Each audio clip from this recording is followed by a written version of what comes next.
ইন্দ্রাণী গাঙ্গুলিকে এবার ভয়ঙ্কর এক দুঃস্বপ্ন দেখালো মীনাক্ষী। হ্যাঁ বন্ধুরা, ভিডিওটা লাইক দিয়ে দেখতে থাকুন। যে মুহূর্তে কিনা এক পর্যায়ে ইন্দ্রাণী গাঙ্গুলি তড়িঘড়ি করে তৈরি হয়ে ও সেই গণবিবাহের চিফ গেস্ট হিসেবে সেখানে উপস্থিত হওয়ার জন্য তৈরি হয়, ঠিক সেই সময় ইন্দ্রাণী গাঙ্গুলির সঙ্গে ধাক্কা লাগা মাত্র মীনাক্ষীকে যখন ইন্দ্রাণী গাঙ্গুলি বলতে থাকে যে ছোটো তোকে কতবার বলেছি না যে যাওয়ার পথে আমার পথ কাটবি না, তাহলে তুই বারবার এরকমটা কেন করিস বলতো? তুই ইচ্ছাকৃতভাবে সমস্ত কিছু করিস তাই না? তুই চাষি যে আমার কিছু একটা হয়ে যাক। ঠিক সেই সময় কথা বলা মাত্র মীনাক্ষী বলতে থাকে যে সরি সরি সরি দিদি, কিন্তু কোনো মতে আমি তোমাকে চোট খাইয়ে ফেলে দিতে চাইনি বা তোমার রাস্তাও কাটতে চাইনি, কিন্তু আমি শুধু একটা কথাই ভাবছি যে এখানে তো অর্গানাইজার হিসেবে তুমি অন্য লোকেদেরকে সেখানে হাজির করেছো তাই না? তাহলে তোমার অফিস স্টাফ, তাহলে সেই জায়গায় ঈশান এবং অনুশ্রী এই থেকে শুরু করে আয়ুষের এত কিসের আগ্রহ সেটাই আমি বুঝতে পারছি না। ঠিক সেই সময় ইন্দ্রাণী গাঙ্গুলি বলতে থাকে যে বারে ওদের আগ্রহ কেনই বা থাকবে না বলতো? আজকে ওদের জাদুকর কুসুমের বিয়ে বলে কথা, ওদের বেস্ট ফ্রেন্ড এবং কুসুমের সঙ্গে ওরা কতটা ঘনিষ্ঠ সেটা তোরা জানিস না, তাহলে এই সমস্ত কিছু প্রশ্ন অবাঞ্ছিত কেন করছিস বলতো? ছোটো ঠিক সেই সময় কথা বলা মাত্র মীনাক্ষী বলতে থাকে যে দেখো দিদি,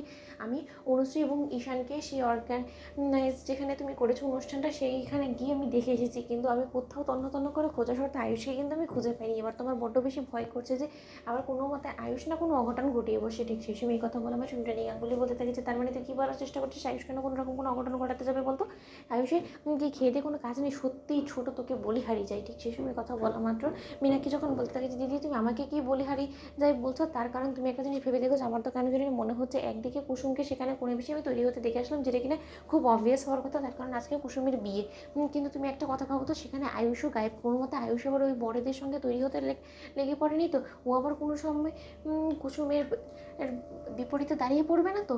তোমার সামনে আমি দিদি তোমাকে সাবধান করে দিচ্ছি, তুমি একবার ভেবে দেখো যদি এরকমটা হয়ে থাকে। দেখো তুমি এত পরিকল্পনা করেনি সমস্ত কিছু নিয়ে, কিন্তু এদিকে তো কুসুম বাড়িতে নেই কারণ তৈরি হচ্ছে, কিন্তু এখানে আয়ুষকেও কোনো মতে খুঁজে পাওয়া যাচ্ছে না। এদিকে অনুশ্রী এবং ঈশান এতটা এক্সাইটেড, এই সমস্ত কিছু তো শুধুমাত্র ওদের দ্বারা তখনই সম্ভব যখন কিনা সত্যিকার অর্থে কুসুম এবং আয়ুষের বিয়েটা হবে। তার কারণ তুমি দিদি যদি দেখতে তাহলে তুমি হয়তো বা বিশ্বাস করতে যে ঈশান কতটা এক্সাইটেড এই বিয়েটাকে নিয়ে।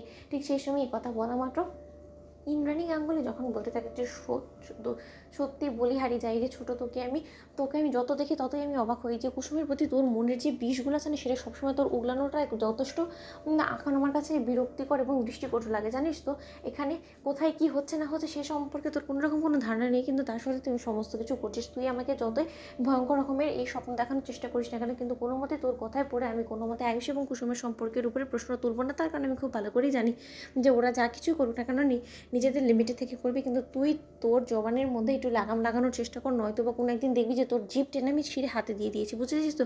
এখন তুই কী করবি তুই সেটা বল। তুই কি আমার সঙ্গে সেখানে যাবি নাকি তুই এখানে বাড়িতে পড়ে থাকবি? যদি তোর এটাই ইচ্ছা হয় তো এটাই করতো। বন্ধুরা কেমন শেয়ার করে সাবস্ক্রাইব করতে ভুলো না।